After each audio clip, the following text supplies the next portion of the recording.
Hi, my name is Clyda Collin, and today I'm going to be talking about the letterpress revival. What gunpowder did for war, the printing press has done for the mind. Wendell Phillips. First, let's talk a little bit about the history of the printing press.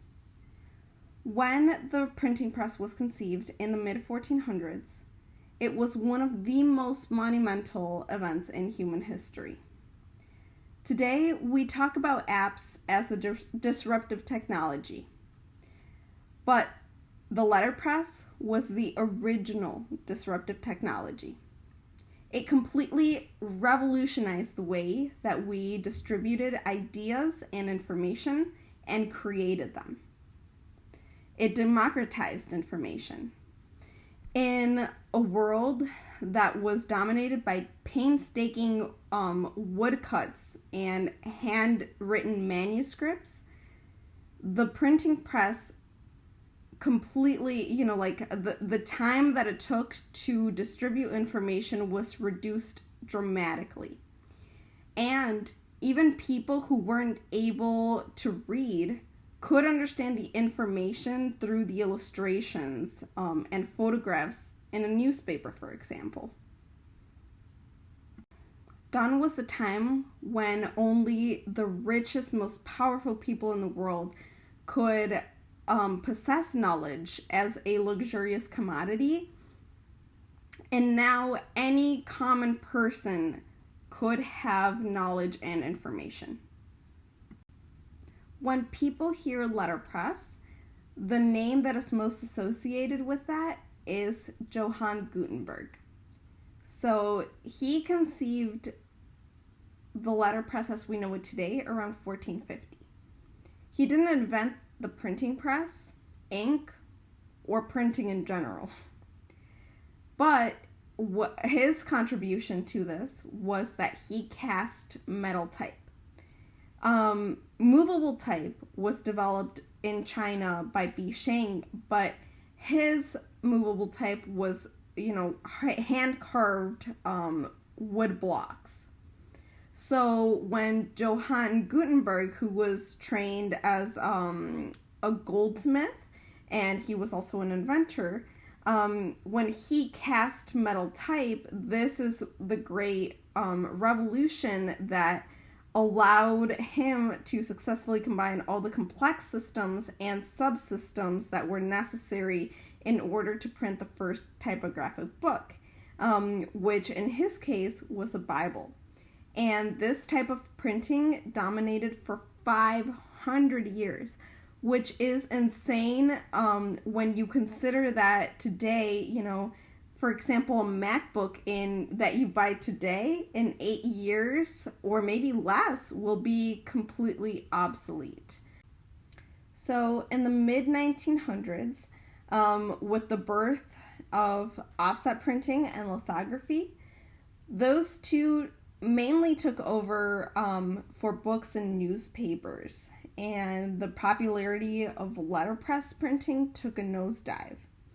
And then in the late 1970s, with the birth of digital printing, it appeared to be the last nail in the coffin for letterpress printing in general. And it seemed that I was going to die off. But, as, my paper is about, it didn't. It did come back. But first, let's talk a little bit about the legacy that a letterpress left behind, even before the resurgence of it. So here, let's take a look at the next slide. We can see that the history of letterpress is deeply embedded in graphic design. Take, for example, the term letting. So on the left image, you are looking at a composition of typesetting. And here you can see that all the letters are divided by these little metal pieces. So it was literally pieces of lead that, divided the words And so this spacing is now, like on a computer, the space that divides the word is called leading because of letterpress. Another term would be uppercase and lowercase letters. And this isn't just in graphic design, this is like in our general terminology. And so the uppercase letters would be called that because they were in the upper cases when you stored them. And the lowercase letters were, like physically sat lower in the drawers, which is really incredible, that these terms have kind of lasted for decades and at this point centuries. And are still alive and used today. In Detroit, we actually have a very interesting and rich letterpress history. Father Gabriel Richard brought the first letterpress to Detroit in 1809 from Baltimore and printed the first newspaper and book west of Virginia. The first labor union in Detroit was actually started by printers in the 1930s and evolved into the Detroit Typographical Union number 18 in 1853 and is still in existence today. Today, few of those original printing presses still remain, but in recent years, a surprising amount of new print shops have popped up around the city, breathing new life into what many once considered a dead art. For example, Signal Return and Salt and Cedar in Eastern Market, which started around 2011, as well as Prankster Press in Corktown, and Jim Horton's studio in Ann Arbor. And these studios are successfully in the forefront of the letterpress revival in Michigan. Now, the way that many of these printing shops are getting their equipment is actually through colleges who see the printing press as an old technology and want to move entirely to digital. Even though there is demand for letterpress in their schools.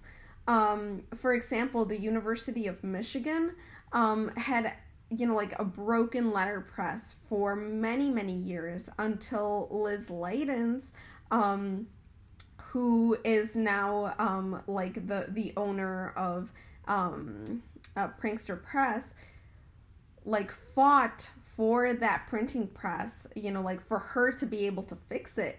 The problem was university politics and how, nobody knew how to use this thing. But she said, I want to fix it. I want to figure it out. And now she left a legacy. The printing press is fixed, and there's a group of students who meets every month to learn about letterpress and continue using this machine that she fixed. If compared to digital technology, hand-setting type and printing with bulky equipment is so time-consuming and cumbersome, why are designers and printers actively choosing to use this medium?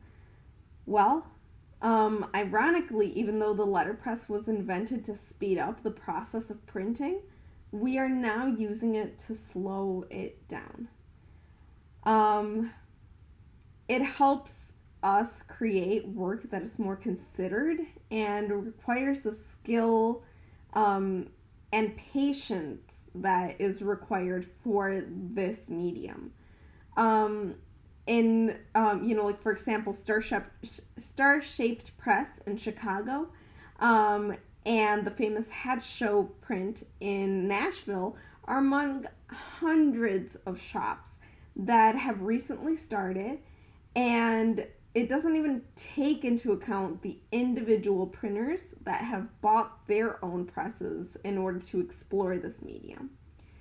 In order to understand how this medium was brought back from the dead, basically, We can first take a look at the birth of polymer plates. These are photosensitive pieces of plastic that allow you to use your favorite digital programs such as Illustrator or InDesign in order to create entire designs or just illustrations that can be used with a letterpress. This marriage of digital and analog mediums has really reignited that passion for the press, because it allows the ease and speed of digital technology to be combined with this consideration and skill. There has been a huge rise in demand and sales of analog goods in the last decade. Letterpress, film photography, notebooks, vinyl records, fountain pens, board games even. The thing that what all these things have in common is the fact that they are analog mediums. In his book, Revenge of Analog, David Sachs explains that the number of new vinyls that have been pressed and sold in the last decade has increased more than tenfold. And this trend is very true against many analog mediums. Another factor that we can look at for kind of this resurgence is we can analyze the demographic of people who are most vocal about analog mediums and their benefits. And it's not the older generations that grew up with these technologies and may have kind of a romantic nostalgia towards them. And it isn't the pretentious elitists, which were more often than not male, and, like enthusiasts of a certain medium. It's actually people that have grown up in the digital age in the early 20s, 30s, and even teens, and mostly women. We have been bombarded with tweets, texts, and DMs from the digital technologies that we grew up with, and have briefly encountered analog mediums, if at all. While the digital world is really great for reaching an incredible amount of people in a really short time, there really is no loyalty. Think about how fast we were to drop MySpace for Facebook, or Facebook for Instagram and Snapchat. And also, people don't really want to pay. Books, movies, music can be downloaded at no cost and with no remorse from the internet. Whereas we are willing to pay a premium to buy physical books, hand-bound, or, like machine-bound, that still works too, or vinyl records, like we want the experience, because there is no romance in digital technology.